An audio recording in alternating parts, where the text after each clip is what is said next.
Dia terduduk sendirian di pojok paling sepi di pekarangan rumahku. Tidak ada seorang pun yang peduli padanya. Rata-rata mereka yang datang menyesaki rumahku malam ini ingin meminta pendapatku sebagai orang yang mereka percaya. Dia yang tersisih itu masih setia menunggu jawabanku. Sebenarnya mereka yang datang malam ini pernah mengenalnya saat mereka masih kanak-kanak dulu. Tapi entah kenapa, saat mereka beranjak remaja dan semakin tua, dia yang tersisih itu semakin asing dengan mereka, semakin dilupakan.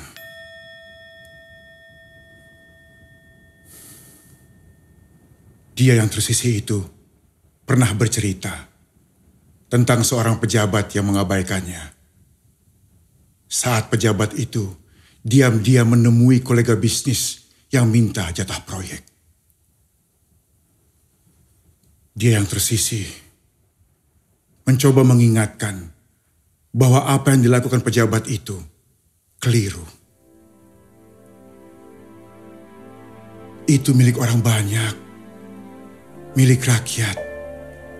Jangan kau manfaatkan untuk kepentingan pribadi. Begitu dia berujar. Tapi suaranya segera dihempaskan oleh selembar cek berangka miliaran rupiah. Dia yang tersisih kalah. Pada lain kesempatan di pasar, dia sering duduk bersama para pedagang. Para pedagang itu mengetahui keberadaannya. Namun, saat pembeli bertambah ramai, terjadi perebutan pelanggan seiring harga dijatuhkan. Dia yang tersisih tidak mempersoalkan itu.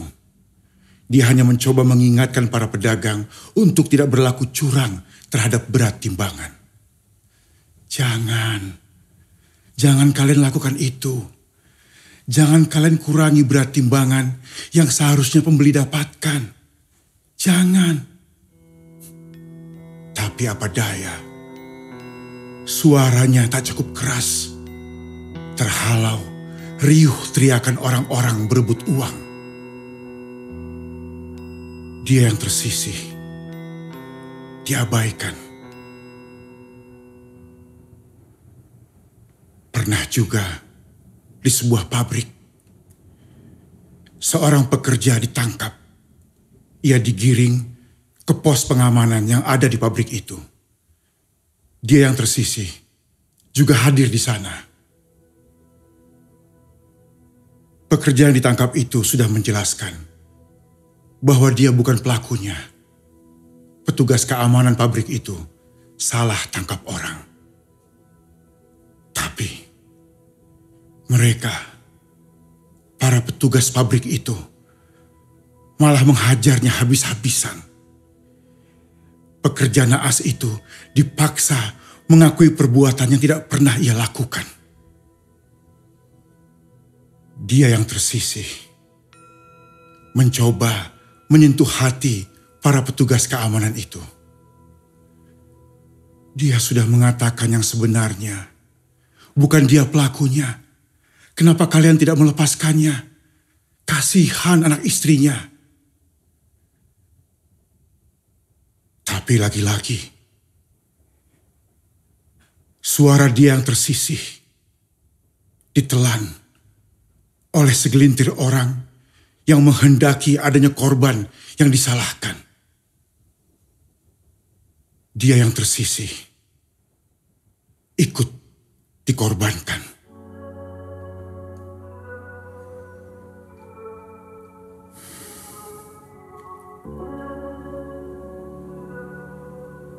Dan malam ini, Dia yang tersisih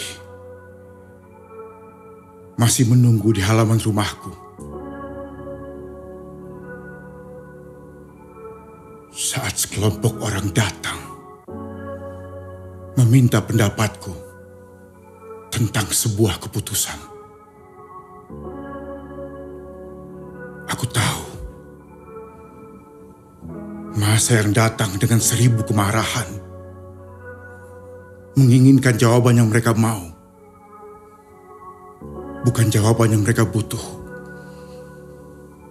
bukan pendapatku yang sebenarnya. Aku harus berhati-hati. Aku bimbang. Aku mengingat dia yang tersisih, yang semakin asing dan tidak dikenali di tengah kerumunan massa yang mulai cemas dan bertambah marah. Aku ingat keselamatan anak-anak dan istriku.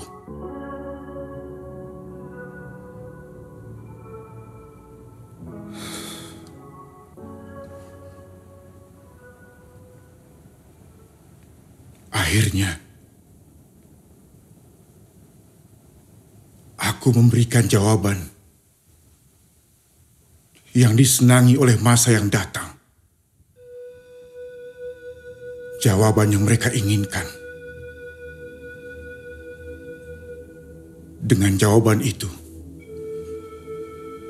jawaban dari orang yang dipercaya, masa bergerak,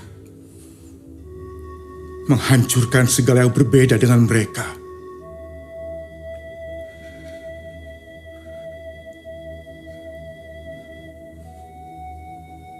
Dia yang tersisih, yang masih terduduk di pojok paling sepi di halaman rumahku, di atas tumpukan kotoran di tempat pembuangan sampah, tertunduk semakin dalam.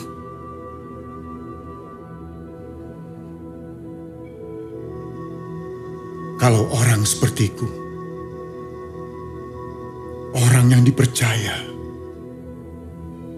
sudah tidak menginginkannya, ikut-ikutan mengabaikannya, pada siapa lagi dia bisa berharap lebih?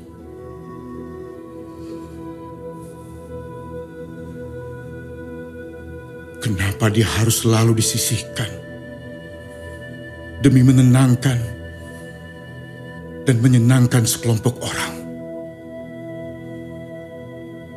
Kenapa dia harus selalu disalahkan?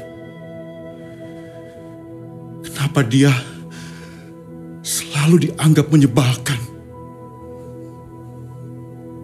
Kenapa dia harus dianggap sebagai lawan?